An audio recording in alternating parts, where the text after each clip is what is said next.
ಆಸ್ಟ್ರಿಯಾದಲ್ಲಿ ಕಾಲಿಗೆ ದೆಬ್ಬೆ ಕಟ್ಕೊಂಡು ಸ್ನೋ ಮೇಲೆ ಜಾರೋದ್ನ ಕಲಿಯೋಣ ಅಂತ ಹೋದ್ವಿ. ಕೆಳಗಡೆ ಬರೀ 1/4 kg ಸ್ನೋ ಕಾಣಿಸ್ತಿತ್ತು. ಆಫ್ ಸೀಸನ್ ಅಲ್ಲಿ ಬಂದು ತಪ್ಪು ಮಾಡ್ಬಿಟ್ವಾ ಅಂತ ಸ್ವಲ್ಪ ಮನ್ಸಿಗೆ ಬೇಸರ ಆಯ್ತು. ಆದ್ರೆ ಮೇಲ್ ಹೋಗಿ ನೋಡಿದ್ರೆ ಕಥೆನೇ ಬೇರೆ ಇತ್ತು. ಇಲ್ಲಿ ನೀರು ಮತ್ತೆ ಹೈ ಪ್ರೆಷರ್ ಏರ್ ನ ಉಪಯೋಗಿಸ್ಕೊಂಡು ಫೇಕ್ ಸ್ನೋ ಮಾಡಿ ಚಲ್ತಾರೆ. ಈ ಸತಿ ಇದೇ ಸ್ನೋ ಅಲ್ಲಿ ಕಲಿಯೋಣ, ಮುಂದಿನ ಸತಿ ಅಂತೂ ಪಕ್ಕ ರಿಯಲ್ ಸ್ನೋ ಇದ್ದಾಗಲೇ ಬರ್ಬೇಕು ಅನ್ಕೊಂಡೆ. ಇನ್ನು ನಮ್ ಸ್ಕೀ ಸ್ಕೂಲ್ ನ ತಲುಪಿ ಅಲ್ಲೇ ಅವ್ರದೇ ಆವರಣದಲ್ಲಿ ಒಂದ್ 2 ದಿನ ಪ್ರಾಕ್ಟೀಸ್ ಮಾಡಿದ್ವಿ. ಈ ಒಂದ್ ರೇಂಜ್ ಕಲ್ತ್ ಮೇಲೆ ಅವರು ಟ್ರ್ಯಾಕಿಗೆ ಕರ್ಕೊಂಡು ಹೋಗೋದು. ಬ್ಲೂ, ರೆಡ್ ಮತ್ತೆ ಬ್ಲಾಕ್ ಅಂತ 3 ಟ್ರ್ಯಾಕ್ ಗಳಿವೆ.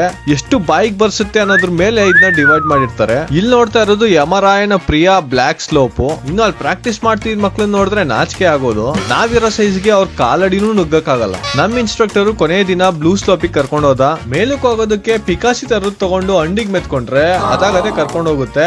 ಮೇಲಕ್ಕೆ ಕರ್ಕೊಂಡು ಹೋಗ್ಬೇಕಾದ್ರೆ ಏನಾದ್ರು ಬಿದ್ರೆ ನಾರಾಯಣ ನಾರಾಯಣ. ಕಾಸ್ಟ್ ಎಷ್ಟಾಯ್ತು ಅಂತ ಮುಂದಿನ ವಿಡಿಯೋದಲ್ಲಿ ಹೇಳ್ತೀನಿ. ಸ್ಟಾರ್ಟಿಂಗ್ ಅಲ್ಲಿ ದೆಬ್ಬೆ ಕಟ್ಕೊಂಡ್ ಬಂದಿದ್ದು ಅಂತ ಹೇಳಿದ್ನಲ್ಲ, ಅದು ಇದೇ ರೀಸನ್ಗೆ ನೋಡಿ. ನಾರಾಯಣ